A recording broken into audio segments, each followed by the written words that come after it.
Hello students, it seems like we've moved along fairly quickly and already the midterm is upon us.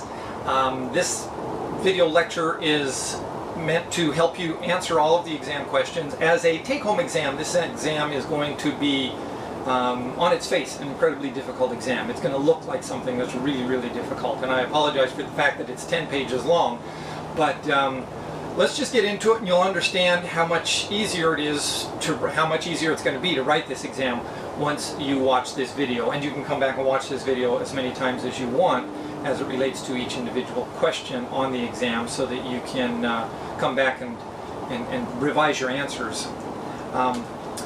Before we start the exam review, I just want to cover off how we're going to finish the semester.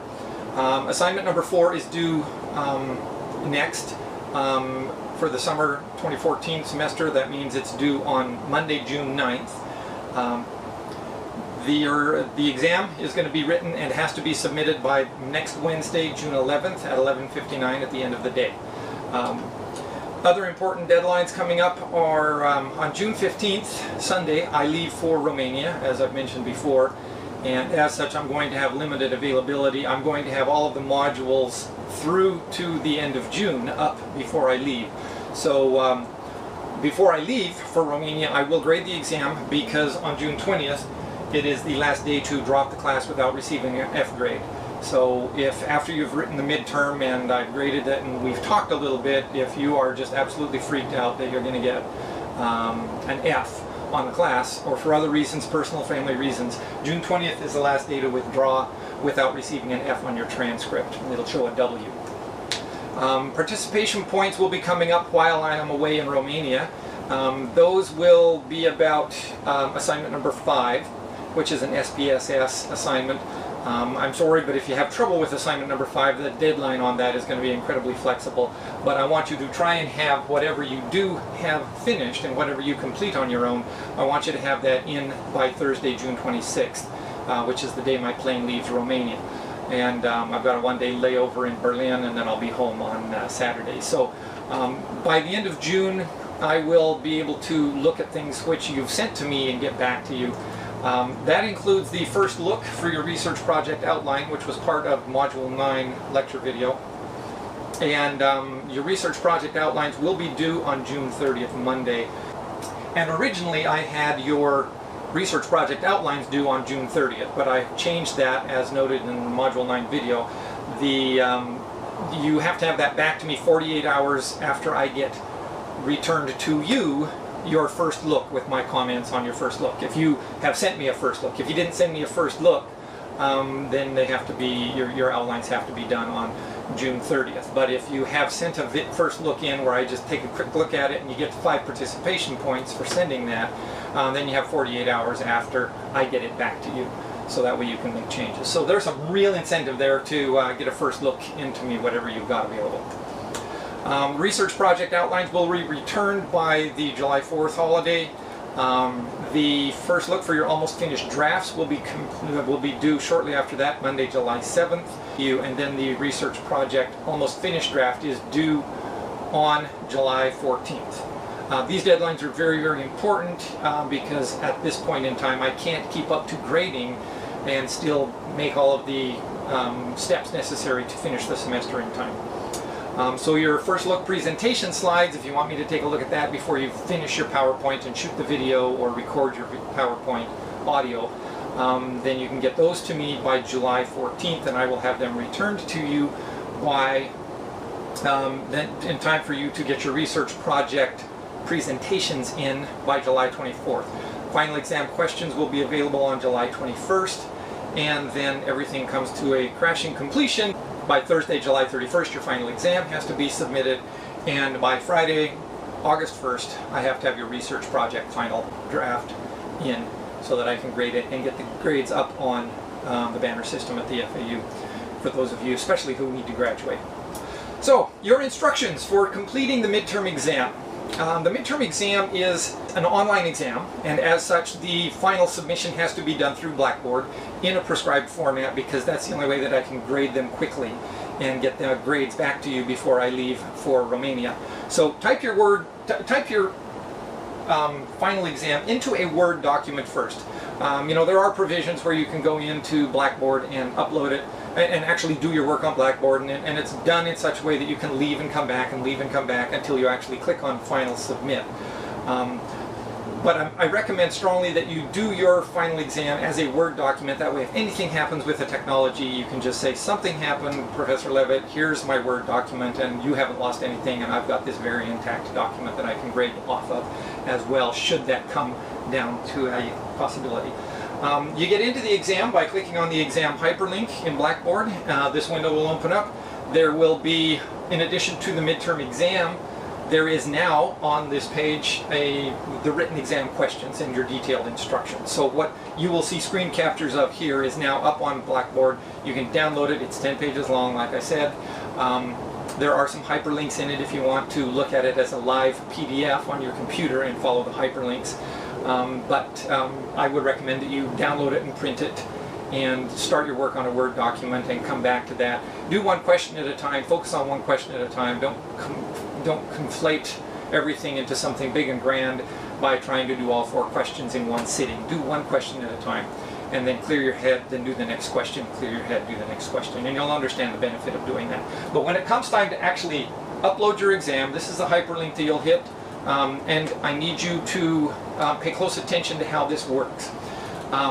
As I mentioned, the exam can be entered into and saved and continued at a later date if you choose to do that. I don't recommend it because it has multiple attempts. But it is due on June 11th by 11:59 p.m., the end of the day.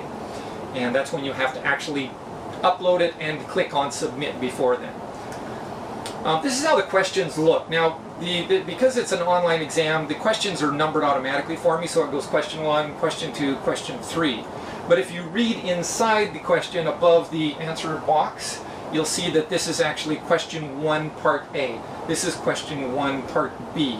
This is question 2, part A. So ignore the question 3, question 2, question 1, and go by what I've typed inside there, because that's where I want you to actually cut and paste your answers.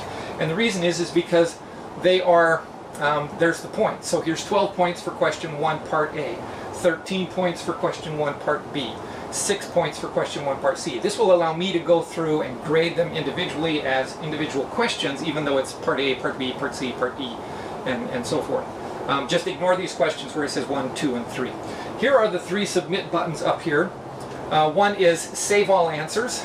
If you've gone through and you've saved the answers and somebody calls you for supper or a phone rings, you can click on Save All Answers.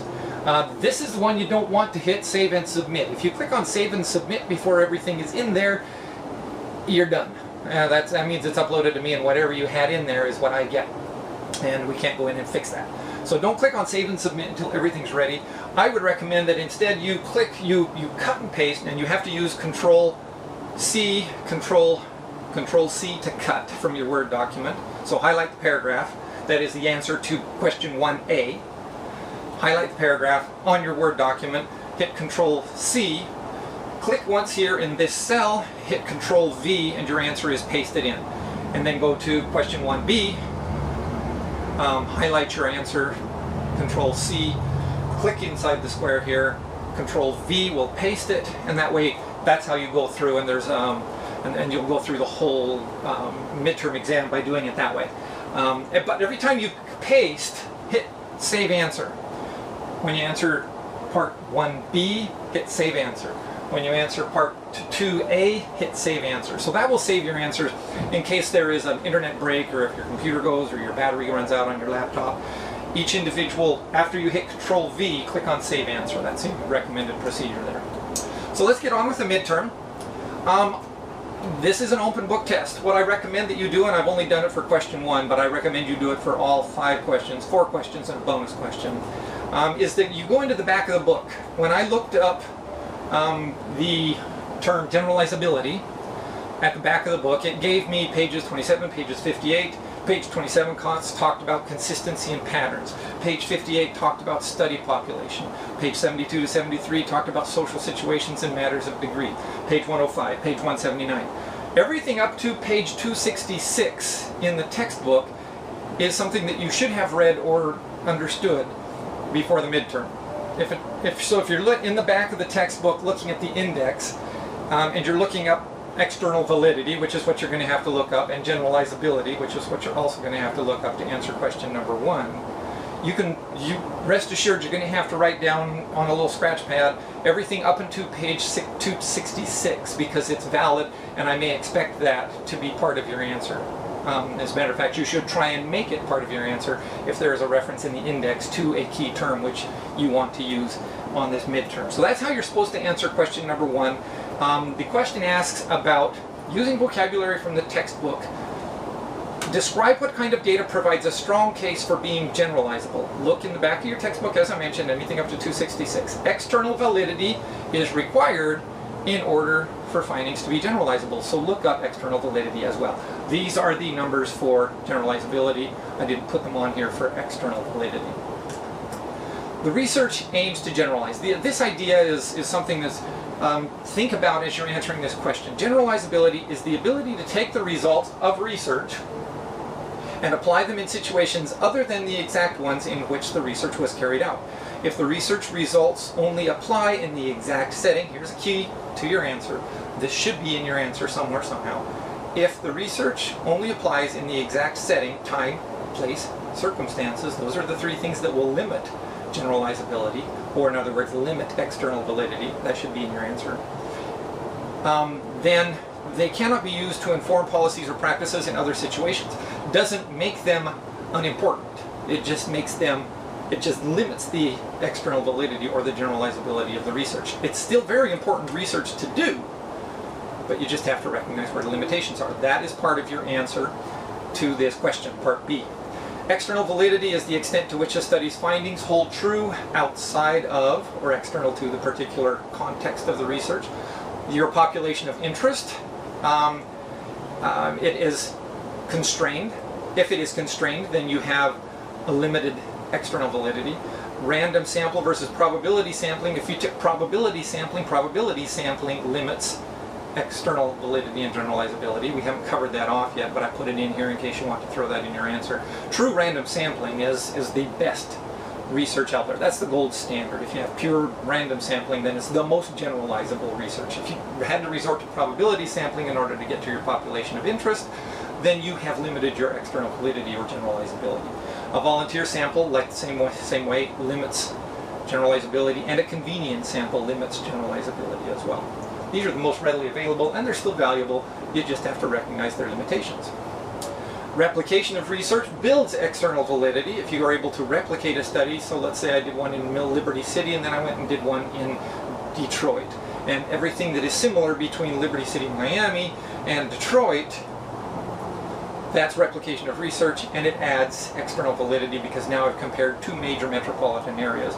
Meta-analysis is you pool other people's data together, and that makes it more generalizable. Relationships among variables, when you can establish them, then that makes it more generalizable. And qualitative studies are typically not generalizable. So just remember those key points.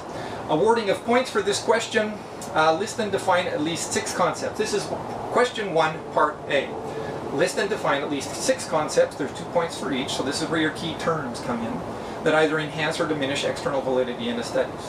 Part B is, I'm asking you to provide a good illustration with examples of your own design, not from the textbook, not from this video, but from your own brain. I want you to provide a good illustration of a study that would be low in external validity, and I want you to clearly explain what the limiting factor was. You can list multiple factors in your example if you like, but it must be from a single proposed study. And note that just because something is low in external validity does not mean it is a bad study. Explaining this in your example will earn you maximum points. So there's 13 points available. So that's question 1, part A and B. There's some hints in here, which I'm not going to go into in the video, other than to just say that I've already mentioned several of these already when I've been explaining. But I do want you to time yourself. This is designed to be a 2-hour exam, which means 25 minutes for each question, roughly. So assuming you remember what you've learned, you should be able to just sit down and spend 25 minutes composing this answer. However, if you don't remember some of the stuff, then maybe allow yourself 30 minutes before you sit down to write, or just justify in your mind, oh, okay, I've spent an hour on that, that's about right. Don't spend 2 hours on this. If you're spending 2 hours on it, it either means you didn't do your homework or you're really overthinking it. So writing a long answer could be worse than writing a short answer with a few good examples. Typically these answers should be 200 to 400 words when it is a 10-point, 12-point, 13-point question. So maybe a paragraph or two for each answer. Try and make it tight. Use the research vocabulary properly. Make your examples very nice and precise, and that's the way you have to do it. Question number 2. I have a preamble before every question because these are research questions and I have to establish a scenario. And so with this scenario I have a preamble for these questions. In 2010, incarceration rates for blacks were 2,207 per 100,000 compared to 966 for Latinos and 380 for whites. Given that data, this question has 4 parts. You might find it easier to draw yourself a diagrammatic model like the one I used in the exam review video, like this one here right now. But you will not have to submit that diagram for the exam. I only want a written answer here. So here's the bar chart that shows white, Latino, black populations incarceration rates by race and ethnicity in 2010. So something's wrong there. Here is the diagram which you can use. The dependent variable is a high incarceration rates of blacks, so or the incarceration rate. So the incarceration rate as the dependent variable, what causes the incarceration rate to be higher than blacks is something over here, X1. Something's causing a high incarceration rate for blacks. There are 2 intervening variables which are asked for in this question. So part A asks, what is your X? Part B asks you to identify X2 and X3, okay, as intervening variables. And what I want you to do is part A is I want you to describe the most simple terms, one independent variable and only one. So just describe X1 in part A. For part B, I want you to identify 2 intervening variables, but just identify them. Okay, there's 3 points each, it's worth 6 points. So just identify and put a sentence that says one intervening variable would be blank, the other intervening variable would be blank. And then in part C, I want you to build the theory about what made you choose those 2 intervening variables, explain their relationship to the independent variable X1, and explain how each one of those intervening variables impact the relationship that X1 has with Y. That's worth 7 points in part C. And part D is, with your theory outlined, articulate a hypothesis for your primary independent variable, so that's H1, and both of your intervening variables, X2 and X3, so now you have H2 and H3, so you're going to have 3 hypotheses that you need to outline. They have to be 1 sentence maximum, they can't be 2 sentences. Fitting a hypothesis into 1 sentence is difficult because there's always this tendency to say, but.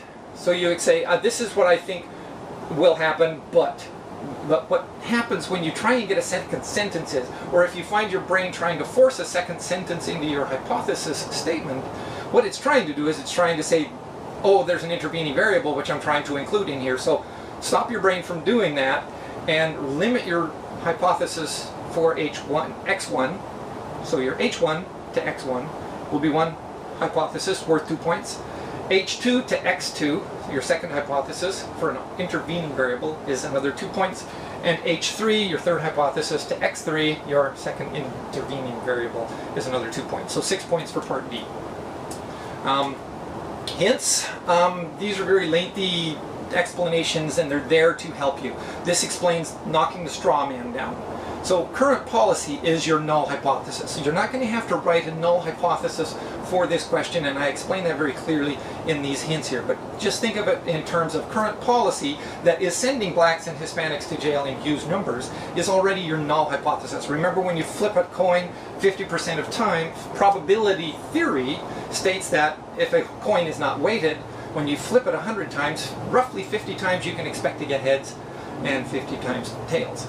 That is the probability that we have when you flip a coin. The probability that we have for this hypothesis, the null hypothesis for each of these, is something is going on that's creating an incarceration rates for blacks that is 2,207 per 100,000 population as compared to 380 for whites. So you've already got a null hypothesis. We've got policies in place that are causing this to happen. So we don't have to, I'm not going to require that you state a null, but it makes it very, very clear what your alternative hypotheses have to be, all 3 of them. Okay? Even if you prefer the current policies, if you don't think anything is wrong with the current policies, if you think that there is some other thing that's causing the high incarceration rates for blacks that has absolutely nothing to do with bad policy, then state that as your alternative hypothesis. Even if you want, see, the difference is that I would want to prove the null hypothesis. I want to fail to support. I want to reject the null hypothesis and say, look, there is a problem with this, and this is the solution, and I just identified it with my research. If you don't think there's anything wrong with the current policies, then you want to identify something else that you hope will fail to reject the null. And so you have to write your alternative hypothesis in a way that you don't want to support it. You want to support the null. You want to sustain the null hypothesis and end up rejecting your alternative hypothesis. You still have to write the same kind of an alternative hypothesis, but as a researcher, you're hoping for the other outcome. Okay, so go with your gut on this. Don't overthink it once again. These are roughly an hour long. Your research should be about an hour, half an hour to get your answer ready, and your actual writing and composing your answer should be about 25 minutes. So go with your gut, try and just explain what's in your head, but use research vocabulary, and that's how you're going to get the points for this. How to test your hypothesis is just another reminder for part C. The hypotheses can be compared with the facts, making the theory potentially falsifiable. The theory is what you explain in part C is your theory. A vague statement, a claim that is impossible to verify, or a truism does not qualify as a scientific theory. And what is a theory? Once again, this is helping you understand very, very clearly what a theory is, and this is to answer part C. Theories tell causal stories. Theories explain variation. Theories generate testable hypotheses. Theories take different forms in different disciplines, and economic theory is different than a sociological theory, which is how to condition behavior, and that's our interest here. All right, now on to question number 3. This question is about operationalizing your research, and what that means as it relates to your diagrammatic models that you have made up so much this semester for us already. The whole purpose of the modeling was to help you identify problems related to construct validity. Okay, so this is going to cover pages 93 to 95. So almost the starting point of your answers you will find on pages 93 to 95, but this is another one of those questions where I expect you to go to the back of the book, into the index, and look up all of the corresponding pages that may have to do with these terms. This may not be the only section of the textbook where it has mentioned construct validity. So I want you to look up construct validity and all of these other new terms that you're going to find in this question. So the preamble, thinking in terms of domestic violence against women research, specifically against women. So I'm not going to muddy this too much by talking about domestic violence against anybody other than women, but it is out there. 17% of all abuse cases are women abusing men. So it's not unique to women, but our research in this case here, we're going to try and keep it simple by only focusing on domestic violence against women. The problem is described in the video here that I'm going to talk about right now, is that domestic violence in all of its forms is severely underreported. This question is about designing various studies that might get around the problem of not having accurate numbers that reflect the true incident rates of domestic violence. Where this comes from here is FBI has a reported rate of all reported cases. This is a census. It actually isn't a study. It's not a sampling. The FBI has a census of every reported case of rape. Okay? In 2005, they had 94,347. That number is not an estimate. That is an accurate, real number, and so it's a census, not a sample. Still, the crime victimization survey, which is another mechanism which they do to, which they have, that is inference sampling. It's inferring a small sample to the entire population. So they've done sampling that indicates there should have been 130,140 cases of rape or attempted rapes in 2005. So we've got a difference here of almost 36,000 incidents of rape between the census and the inferential sampling, which was done to infer a studied sample to the entire population of the United States. So 36,000 cases of rape underreported in 2005, according to this one crime victimization survey. So are cases of domestic violence going to be similar to cases of rape? How, if rape is underreported, how much more underreported is domestic violence? Estimates are that it is a majority of all domestic violence cases are not reported. What we have is we have a problem. X is correlated to Y. We have a reported rate of domestic violence that does not equal the actual rate of domestic violence. Can we do a proxy by looking at 911 calls, or can we do a proxy of looking at women's shelters and the use of women's shelters? So remember, we're talking about generalizability. Would this, we're talking beyond generalizability in this question. We're talking about actually substituting in other studies that may be correlated in some way. So that's what this question is all about. There are going to be 4 points for each one of 5 different terms, which I need you to discuss in your answers. 4 points each. So question number A, part number A, question 3, part A, discuss face validity. That term is defined on page 93, but once again, look it up in the back to see how many other times and how many other places it may come up, which will help you in getting this answer. Discuss face validity as it relates to the limitations of only studying domestic violence based on the number of calls made to a 911 dispatch center. In what ways would a study of 911 calls misrepresent the problem, underrepresent the problem? Okay, discuss content validity, which is another way of looking at constructs. Content validity as it relates to the limitations of only studying domestic violence based on a construct where cases would only be studied if there was visible bodily harm. In what ways, so the content validity, what is the content of your research going to be? The content is, let's look at bodily harm and see if that is, see if there's a higher representation rate or if it's closer than the numbers from the 911 calls.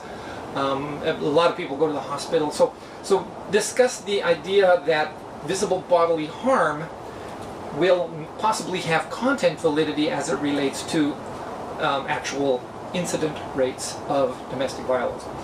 Part number C, discuss convergent validity as it relates to studying domestic violence in a way that compares the number of people who report knowing of somebody else who is or has been a victim of domestic violence against the net, and compare that number and see if it converges with the number of calls made to 911.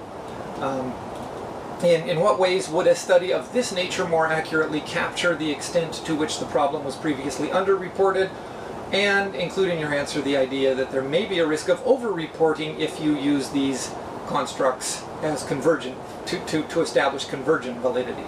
Do these two studies converge and make it more, and give it more external validity in that case?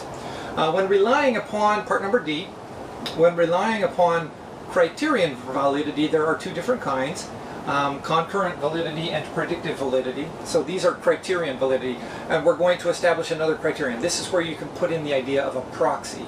So it opens the door for using a proxy measure that is perhaps more readily studied than the original construct.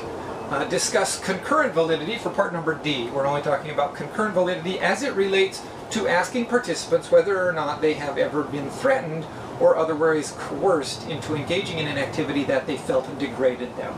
So what I hope to capture by this is the idea that, oh, okay, maybe it isn't just about physical violence where there's evidence of bodily harm, as we discussed in part number B, because the emotional abuse is out there as well. So if there's threats and coercive behavior where there's a threat of harm, then that's abuse as well.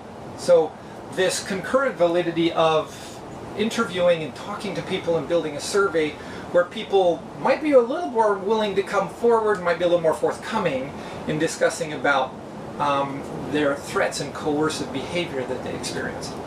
Part number E, the last part, discuss predictive validity as it relates to studying teens and young adults who come from certain backgrounds that previous research has shown to be a strong indicator for putting a person at risk of choosing or staying with an intimate partner that is capable of perpetrating domestic violence.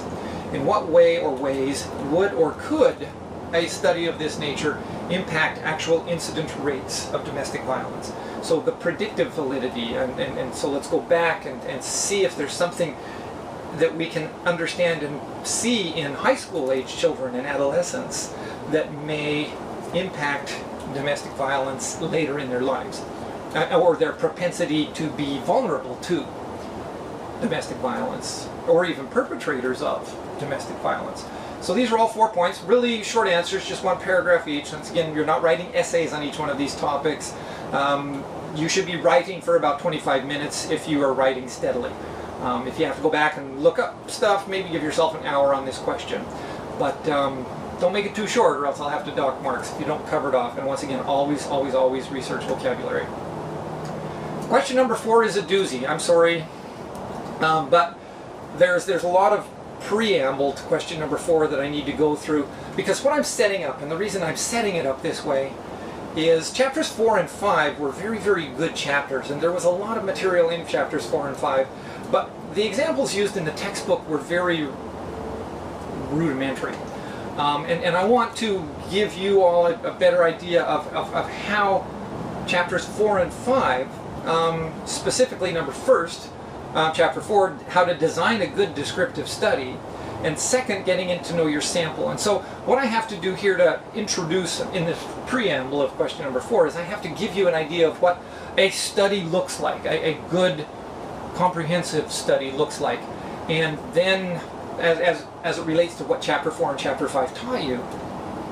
And then we're going to actually go in and just do a pilot study to actually get good information as far as it relates to our independent variables, the 2 intervening variables, and the dependent variable. So what we're going to look at as it relates to this question, this study, which is not, you're not going to have to outline any part of this study itself for this question.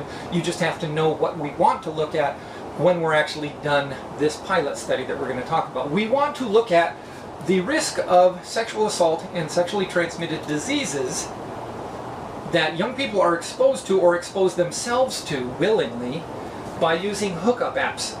Hookup apps, their technical name is, they are called geosocial networking applications for mobile devices. And there's a Wikipedia page here where you can link to if you're looking at this on your computer from a PDF. That should be hot, that hyperlink, and you hold the control key and click on it and you'll go and look up the full definition of a geosocial network application. But I want you to think of them only in terms of the more popular ones that are used for hookups, which is Blender for heterosexuals and Grindr, which is the one that's been around forever for gay men.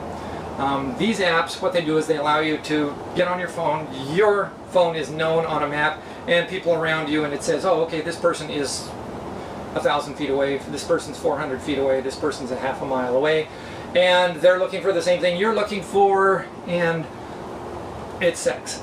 So this is creating a high risk. This is a high risk behavior, not only for sexual assault, but also robberies take place because of these hookup apps when people get on them and they aren't careful, number one, or they do it a lot, and so therefore what would normally be a small risk becomes an enormous risk because it's almost like a sexually addictive behavior. And so it's very, very harmful, and there's a lot of consequences, especially for young people. And we want to know why they do this. So there is a known correlation. We know that the rate of use of a hookup app for casual sex increases the risks that young people are exposed to. Not only young people, not just young people, but in this study we're only going to look at what happened to people in between the age of 18 and 25. And to see if that gives us any indicators, once again this predictive validity that we're after from question 3. Gives us any indicator of why these people are taking such high risks with these hookup apps. Okay, the intervening variables that we're going to look at as part of this study is the acceptance of gender identity by parents, because we need to figure out, it's already known that gay men are the largest users of these hookup apps. So we're going to look at and find out, by eliminating the idea that we're going to study gay men alone, we're going to study all gender identities. There's 5 of them. So we're going to look at the acceptance of the gender identity to see if that is an indicator of this high-risk behavior. And we're also going to look at the strictness to normative values by parents.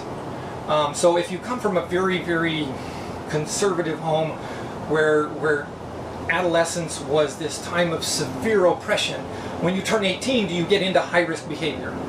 So there are studies that suggest this. So that's why we're going to look at these as 2 intervening variables, because if these indicators can help us predict this high-risk behavior, then we know we need to start looking at improving circumstances for adolescents and young people in these two areas in order to bring down the rate of high-risk behavior. Okay, so now with an understanding of what Blender and Grindr are as these social networking apps, these hookup apps, we're going to start building our survey. Question number one I'm going to give you, because as indicated on page 155 of the textbook, nominal scales represent categories only and have only identity. And ordinal scales are rankings that have identity and magnitude. So what I'm going to give you with question number one is the idea that we've already asked the people, the respondents in our survey, their gender identity as either heterosexual male, heterosexual female, gay male, lesbian, or other gender identity.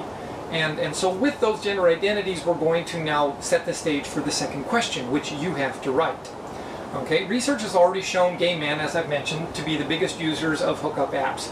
But this study is intentionally not focusing on gay men. The goal of this study will be to have the results generalizable to any young adult, as I mentioned previously. And not only just any young adult, but specifically what we're interested in is young adults who did not feel that his or her parents would have approved of people that they dated as adolescents. So this is really what we're going after, and so we have to build this research in a way that we can get that, so that we can, as it says in chapter 5, so that we can accurately describe our sample. We can't describe our sample for this research that we were looking at here in this model until we can't actually really put together a good plan of research until we know our sample, until we can describe our sample. So this is the pilot study, getting to know our study population so that we can describe them better. So before we even begin our study, we need to get to know our study population better. To do this, we are going to imagine how we would design and compose a very short survey in order to conduct a pilot study. So that's the actual wording of the question. Once again, on page 155, we understand that nominal scales have only identity. So we're going to build a cross-tabulation table. With question number 1 and 2, we're going to pursue, we're after data that will fill in this cross-tabulation. Across the top in the columns, we're going to have our gender identity, and now we need to design a second question that will establish a magnitude. You have to design the second question in such a way that it will give you meaningful information in 5 categories in degrees of magnitude from lowest to highest, so that you can describe better each of these 5 gender identities and their use of hookup apps. With the bottom totals, I've already given you an idea of the number of responses. So we've got 10,000 responses, 5,000 of them from heterosexual males, 3,750 from heterosexual females, 700 gay males, 250 lesbians, and 300 other gender identity people. So these are your respondents, and each one of those, and we're going to talk about this later as to why 100% is down there in one of the parts of the question. So the awarding of points, how we're going to actually give you points on this question. I need you to assume that in the preamble to your survey you've already identified the term geosocial networking application for mobile devices and casual sexual encounter. That's important that you define those terms because they're going to appear again and again and again in the survey questions. And so now as you write the second survey question, you can use those terms and presume that the respondent already knows what they are, so you don't have to define them. As noted in the preamble, your first question's already been given as self-identifying. The respondent has self-identified as one of the gender identities. Now with your second question, you want to word it in such a way that it will render ordinal data with no more than 5 categorical breaks in its magnitude. But you now need to write the question and define the categories that you want to use. Remember, we are in need of this as part of describing our sample, and which was the subject of the entire chapter 5. So part number 8, provide the actual wording of the second question as you would ask it. Remember, it cannot be asking for scale data such as age or income. The entire range has to be encompassed in 5 categories, so your question needs to make this objective very clear to the survey respondents. You get 5 points for asking the question the right way, and you get 5 points for identifying the categorical data in a way that it will be meaningful in this cross-tabulation that we're trying to do. Be careful to watch for a floor effect and a ceiling effect. That's on page 231. That's a trap that you need to avoid falling into as you set up your 5 categories. So that's part B. So this is what the table is going to look like. We'll come back to that often again once you finish it, but instead of this lowest magnitude, second magnitude, third magnitude, fourth magnitude, highest magnitude, you're going to come up with some kind of categories that are going to be meaningful in this cross tabulation. To get to part C of the question, we need to set up a little bit more of a preamble here. Assume that you have 10,000 responses to your survey and imagine a breakdown of those responses as I showed you across the bottom of the cross tabulation. Totals down the right hand side will add up to 10,000 as well. So these numbers have been assumed in the cross tabulation, and as provided by the SPSS software, we have requested, this was done through the SPSS software, remember these 100% across the bottom here, we requested that in SPSS software, indicating that the 100% number would appear in the column totals, and that's going to be explained more in the hints. So part number C for 6 points. In a cross tabulation, it is important to know in which direction you want the percentages to be represented by columns or rows.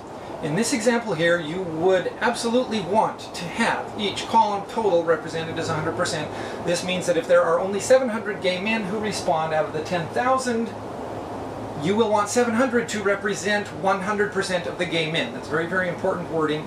Explain why this is for 6 points. Part number D, justify and propose a theory capable of explaining which cell, each one of these little boxes here are cells. The totals are not cells, the headers are not cells, every white box is a cell.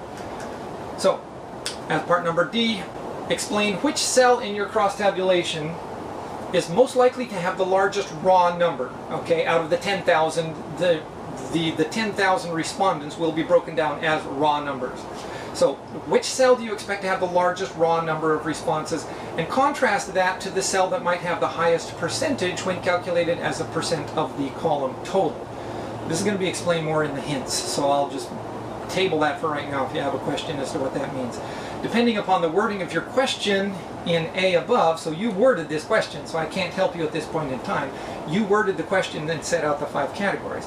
So depending upon the wording of your question in A above, your theory might indicate gay men in an unfavorable light, but don't hesitate to state your theory anyways. I'm not going to be offended as a social scientist. As social scientists, we do not try to dodge the truth just because it makes us uncomfortable. Part number E, justify and propose a theory about which cell in your cross tabulation where you expect to have the smallest raw number, and similar to what you did in part D above, contrast that to which cell might have the lowest percentage number when calculated as a percent of the column total. There's no wrong answer here. You just need to imagine in your brain where these responses are going to land and how they're going to distribute themselves among these 25 cells. Imagine which one's the lowest raw number and the lowest percentage number, and explain that to me in part E, and you'll get the 3 points. In order to obtain a little bit more information to support our theory, this is a third question we're going to ask on our survey. We want to understand why young adults are willing to take the risks with hookup apps.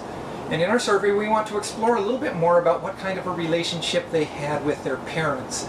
If we ask the question in the box below as our third question on the survey, it would allow us to generate another cross tabulation that would look like the one we're going to show on the next slide here. So here is our question, and you can use this as a template to word your own question and your responses. But this is how I do it on my surveys.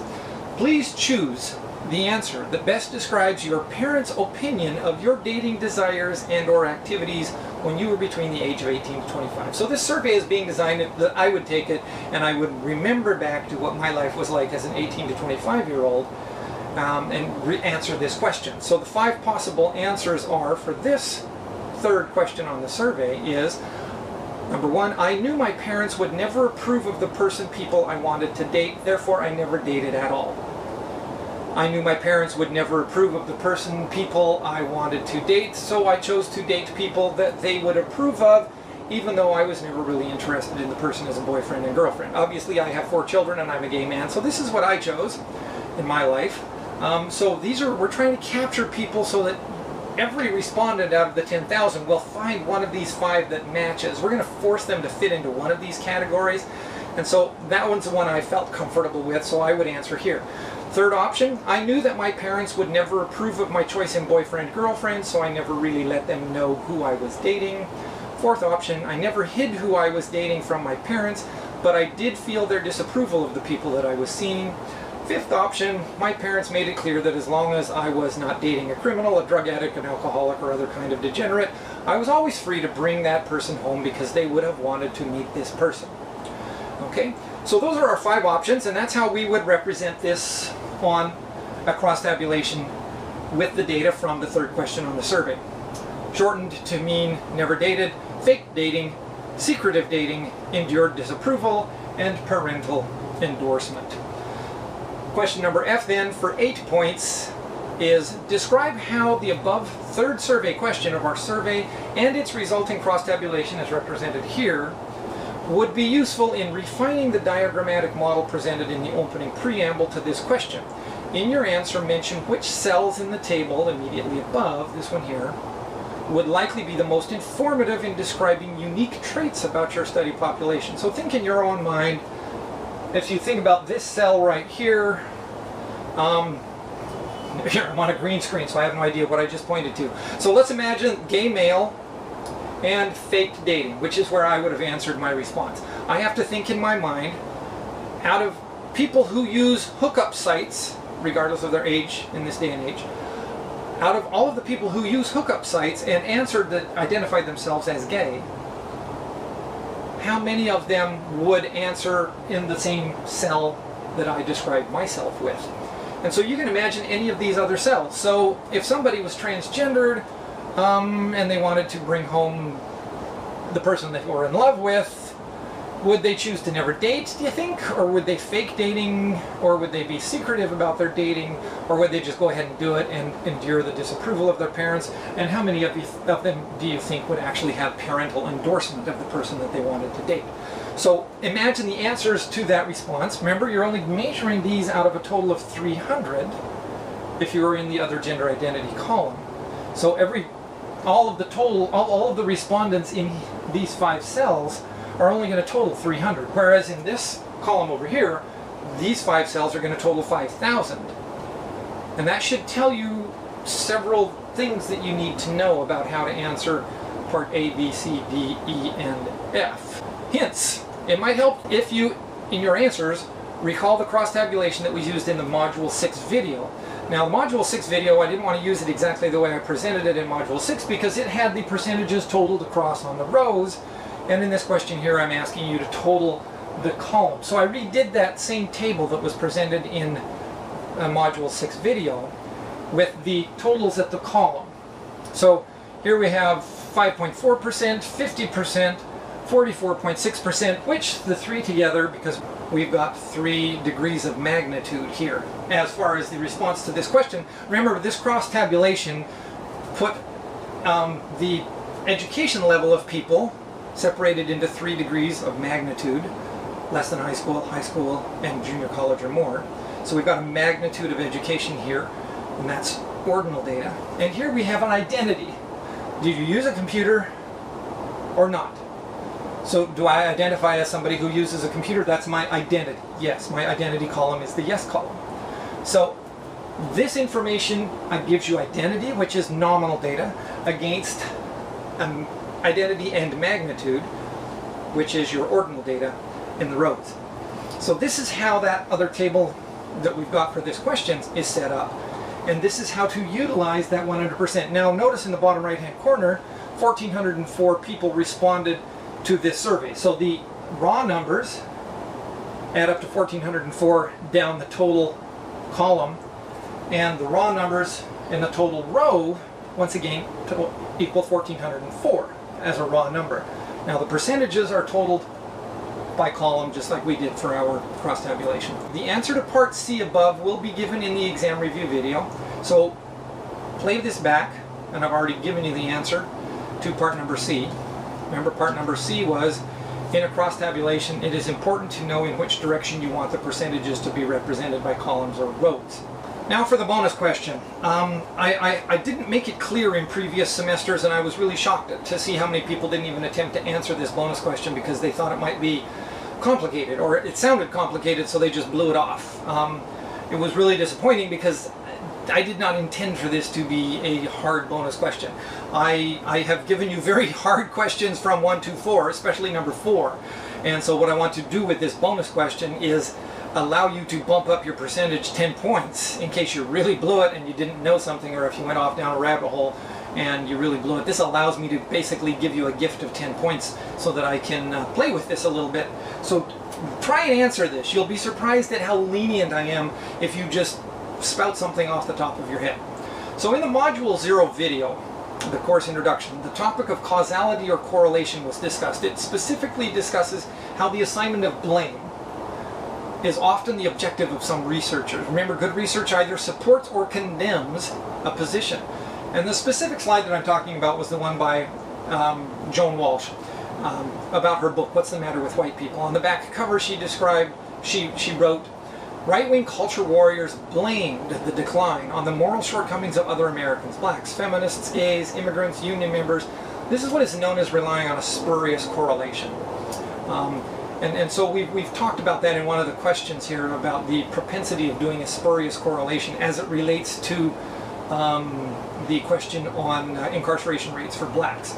For 10 bonus points, describe a highly visible, well-known situation that you are familiar with, one that you can be supporting, one that you can support by media stories, where a disfavored group, a dominant group, has put forth their own research that discredits the claims of a disfavored group, or a group who has been cast as undeserving, which would be the inner city poor, or deviant, such as gays, lesbians, and atheists, in order to preserve the status quo. So this dominant group doesn't want anything to change, and so their motives, they're highly motivated to cast certain people as undeserving if they're not like them, or deviant if they are out of favor with their religious ideology.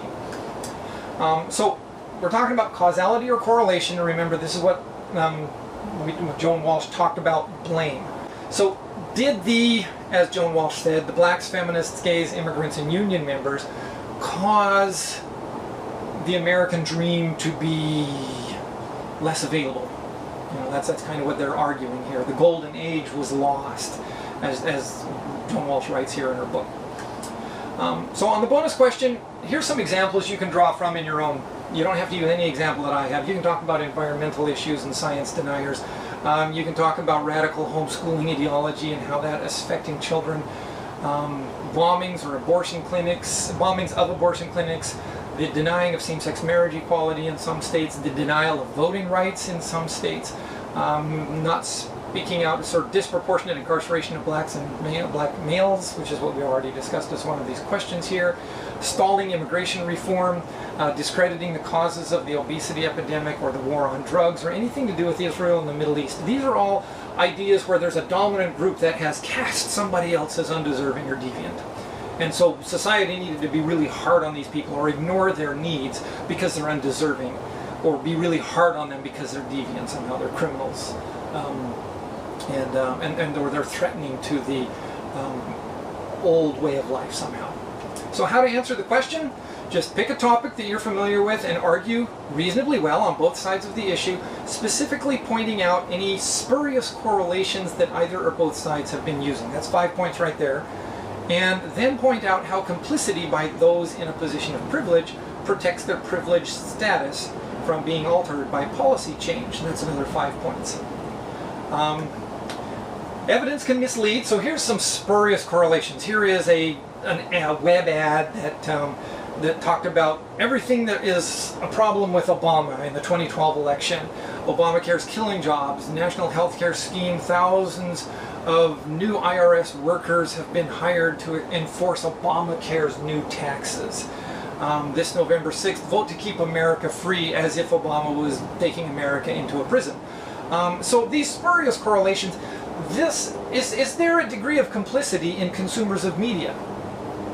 If your crazy uncle who comes and visits for Thanksgiving can only talk about what he hears on his favorite news channel, and you just say, oh geez, that's just my crazy uncle, and you don't stop him or challenge him on any of the things that you know have absolutely no foundation in fact, and you don't challenge him, are you complicit in allowing that crazy uncle to spread lies that you absolutely know are lies, but you just don't want to disrupt the Thanksgiving dinner. And so you allow him to speak unchallenged. Is that complicity? Complicity as it relates to the bombing of abortion clinics and the murder of George Tiller. George Tiller's clinic remained closed for years after his murder. Now, if you were a good and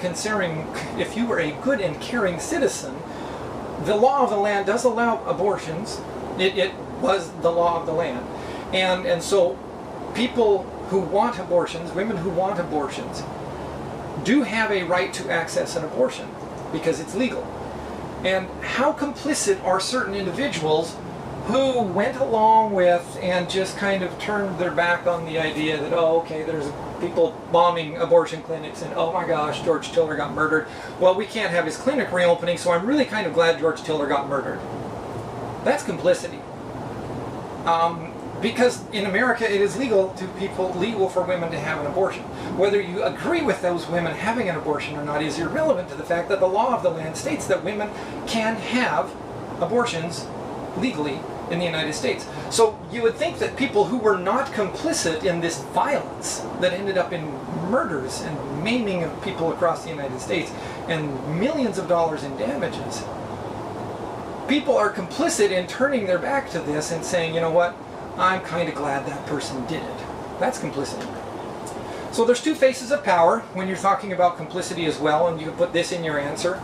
First, if you can identify the dominant community, and then second, identify a bias that marginalizes the others, are they being cast as undeserving or deviant, and then ask, does the dominant community have to take action in order to keep the existing bias in place? That's the power of making a decision. Or if the dominant community keeps everything the way it is now, or in other words, if they promote inaction, will the bias remain unchanged? This is the power of non-decision making, and this is where complicity is very, very powerful. So you've just unearthed, by thinking in that kind of a logic there, and listening to Bachrach and Barat's logic pattern of 1962, you've just unearthed the role that complicity plays in marginalizing other populations. Now identify how a spurious correlation in research that is needed in order to promote the non-decision making. So if you can come up with some kind of research that says, no, we can't change anything about marriage equality because that would harm heterosexual marriages. So you'd go out and you do research that shows somehow, some way, nobody else has been able to duplicate it on a scientific level, but there are people out there who have done research that said my marriage to my husband is destroying heterosexual marriages somehow. And that's a spurious correlation, and that's causing inaction. And so if there are people out there who are saying, you know what, that science is absolutely ridiculous, but you know what, I'm not going to get involved. That's complicity. So if you know something's wrong and you don't get involved, how does that kind of complicity further the marginalization of people who have been cast as undeserving or deviant? And like I said, the bonus question is just pulling something off the top of your head, typing it in, and you'd be surprised at how close you get to getting 10 points for it.